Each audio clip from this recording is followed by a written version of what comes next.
In 2025, the political landscape in West Africa is rapidly shifting. And at the center of it all is Captain Ibrahim Traore, the military leader turned president of Burkina Faso. While his rise to power in 2022 sparked mixed reactions worldwide, one demographic has shown him unwavering support: Generation Z. Across Burkina Faso and even beyond its borders, young people born between the mid-1990s and early 2010s are backing Traore with a passion that surprises political analysts and frustrates critics. But why does Gen Z, a generation often described as rebellious, tech-savvy, and hyper-aware of global injustice, connect so deeply with this controversial leader? Here are the key reasons Gen Z supports Ibrahim Traore in 2025. 1. He represents the anti-system spirit. Gen Z is tired of the same old systems: colonial legacies, corrupt governments, and international exploitation. Traore, who took power through a coup in 2022, positioned himself as an anti-establishment figure. In their eyes, he didn't just break the system. He challenged a colonial structure still alive in Francophone Africa. Young people relate to his "we're taking back control" message. It mirrors their frustrations with global institutions, foreign influence, and the perceived failures of democracy in their countries. To them, Traore's boldness isn't authoritarianism, it's resistance. 2. Social media amplifies his message. Traore doesn't dominate traditional press, but Gen Z doesn't need him to. Platforms like TikTok, Twitter, X, and Facebook have become the main battlegrounds where pro-Traore messages spread like wildfire. His speeches, often direct and emotionally charged, are clipped and shared widely. His stances against France, ECOWAS, and even the UN resonate with a generation that values independence and authenticity over protocol. Memes, videos, and edits portraying him as a modern-day Thomas Sankara go viral daily. His image has transformed into a symbol of African resistance, a brand Gen Z feels proud to wear. 3. He's young and relatable. Unlike many African leaders who are often in their 60s or 70s, Ibrahim Traore is only in his mid-30s. For Gen Z, that makes a huge difference. He doesn't just talk about the youth. He is part of the younger generation of African leadership.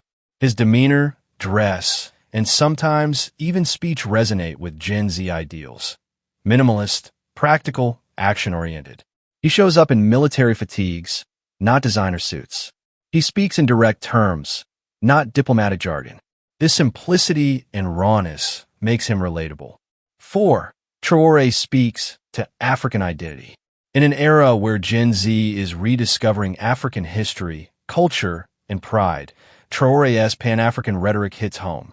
He speaks often of sovereignty, of Burkina Faso owning its resources, and of working with other like-minded African nations like Mali and Niger to create a union of resistance. Gen Z, globally connected but locally rooted, is deeply invested in reclaiming African narratives. They're tired of watching their countries being used for foreign interests. When Traore says, "We will no longer be slaves of imperialism," it's not just a political statement. It's a cultural awakening. 5. He promotes a vision of security and dignity. Traore's 24/7 security program, launched in early 2025, promises to make every inch of Burkina Faso protected and accounted for. In regions that have long been plagued by terrorist violence, this initiative is not seen as authoritarian, but as liberation.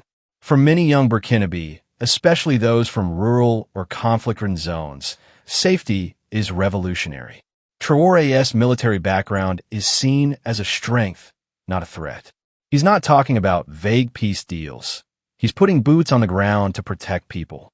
6. Education and jobs are back on the agenda. Traore's government has refocused national priorities toward youth employment, vocational training, and education. In 2025, new training centers are opening across the country, offering skills in agriculture, mining, tech, and energy. Gen Z doesn't want handouts. They want opportunities, and Traore's plan to industrialize and process raw materials locally speaks directly to their aspirations. 7. He isn't afraid to cut ties. In a bold move, Traore ordered the withdrawal of French troops and influence, kicked out international NGOs accused of spying, and rejected ECOWAS sanctions. These moves, while criticized abroad, are celebrated by the youth at home. To Gen Z, this isn't isolation, it's dignity. They admire the courage to say no to the West and chart a new path, even if it's risky. It feels like Africa's story is finally being written by Africans for Africans. 8. He honors Sankara's legacy. Many in Gen Z see Traore as the ideological successor of Thomas Sankara, Burkina Faso's revolutionary hero from the 1980s.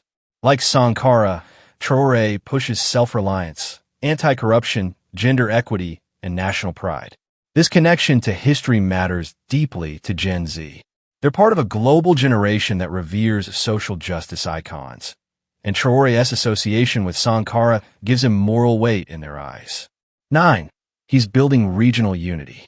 Traore, along with leaders in Mali and Niger, formed the Alliance of Sahel States, AES, a coalition aimed at economic and military cooperation without Western interference.